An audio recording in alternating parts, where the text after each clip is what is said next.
Monday nights in the US are usually all about live wrestling on TV, right? But not this time.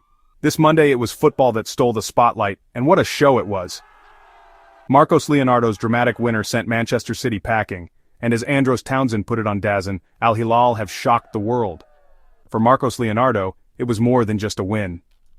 After a tough couple months with his mom in the ICU, he dedicated his 2 goals to her, saying she was able to watch the game. Imagine that emotion, that moment, scoring for your family when it matters most.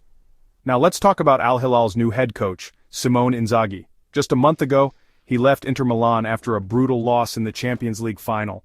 Suddenly he's taking over Al-Hilal, missing 2 key players in Salem Al-Dassani and Aleksandar Mitrovic, and now he's celebrating a huge win. Inzaghi said, "We knew we had to climb Mount Everest without oxygen, and we were great. That's some serious determination."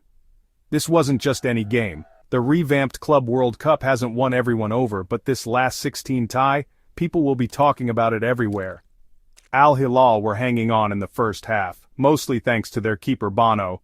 Down 1-0 at halftime, they came out swinging, took the lead, and while City kept coming back, Marcos Leonardo struck the decisive blow. When the final whistle blew, the celebrations were wild. Fans behind the dugout went nuts, waving Al-Hilal's blue flags and the green and white of Saudi Arabia. Supporters danced and sang "Ol, ol, ol, ol" all the way out of the stadium. Even the Saudi journalists were hugging and shouting, "Mabruk!" That's congratulations in Arabic, barely able to believe what they'd witnessed. Here's how big this was. It's the first time an Asian club has ever beaten a European side in an official FIFA tournament. Before this, European teams had won 18 out of 20 of these matchups. The other 2 were draws. People are calling it one of the biggest results in Saudi football history. But that shock win over Argentina at the 2022 World Cup, yeah, that still tops the charts. Saudi Arabia's put a ton of money, more than £700 million, into boosting the game, bringing in stars like Cristiano Ronaldo, and in 2034 they'll host the World Cup.